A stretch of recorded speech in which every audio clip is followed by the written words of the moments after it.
There are at least 10 reasons why a dispute between two airplane manufacturers in North America is reverberating across the Atlantic. British Prime Minister Theresa May relies on that number of Democratic Unionist Party lawmakers from Northern Ireland to pass some key legislation after losing her parliamentary majority 3 months ago. So what matters to DUP leader Arlene Foster matters to May, and what matters most to Foster right now is Bombardier Incorporated, the biggest private employer in the UK province, and the target of a trade complaint by larger rival Boeing company.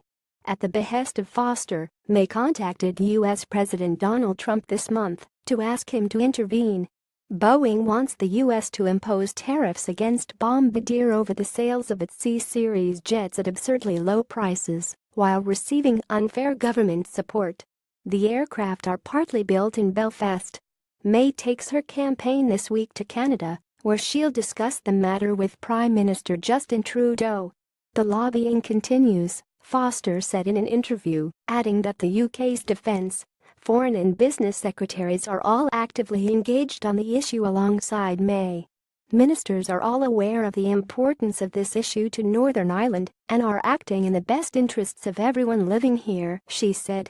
It is vital that all efforts are maintained over the next few weeks. Theresa May greets Arlene Foster in Downing Street on June 26. The pressure is on May to demonstrate that's happening. She heads to Canada Monday and will sit down with major Canadian investors in the UK, including Elaine Bellemare of Bombardier.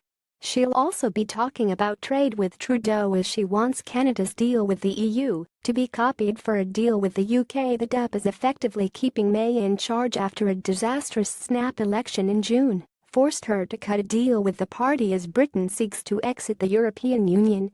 It has already rebelled once, last week backing the opposition Labour Party rather than May's Conservatives on pay for health workers.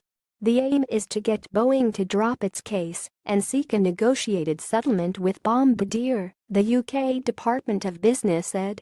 Canada's ambassador to Washington, David McNaughton, said he expects the world's largest maker of airplanes to take note. Clearly, if I were in Boeing's shoes, I would think that having one of your largest customers, the UK government, and some of the airlines in the UK raising this kind of a concern, it'd be worried about it, McNaughton told reporters on September 12.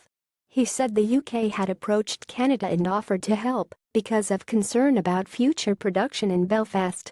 Yet there's no guarantee there will be much of an impact in Washington.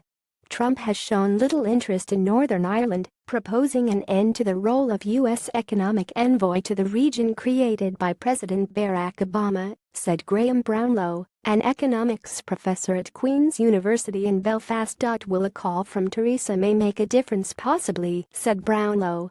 But equally there's a chance he sees this as a chance for a big win for Boeing, and the USA wing for a Bombardier Series jet is assembled in the Bombardier factory in Belfast. Bombardier is the prize asset for a region that's struggled to shake off the legacy of decades of sectarian violence and then the financial crisis. The average full-time wage in Northern Ireland is about 10% lower than Britain as a whole, and region is among the most dependent on government jobs. Foster said Bombardier pours £183 million, $246 million into the Northern Irish economy in wages alone. Close to Belfast Airport and its sites scattered through the city, the company has been a high-wage employer since it bought Short Brothers in 1989 from the UK government. Many work building wings for the C-Series in a facility opened by David Cameron, May's predecessor, in 2013. The Canadian company employs about 4,500 in the city of 300,000, even after a recent round of job cuts that DUP lawmaker Gavin Robinson said last week underscores the importance of Bombardier to the local economy. From his East Belfast barber shop, Jason Shanky has watched Bombardier flourish.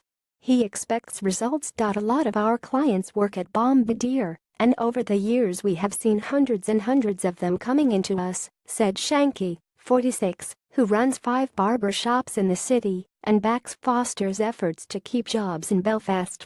Ultimately, that is their job, and their role in Westminster is to lobby and keep employment healthy, he said. That's what they need to do for East Belfast and Northern Ireland. with assistance by Josh Wingrove.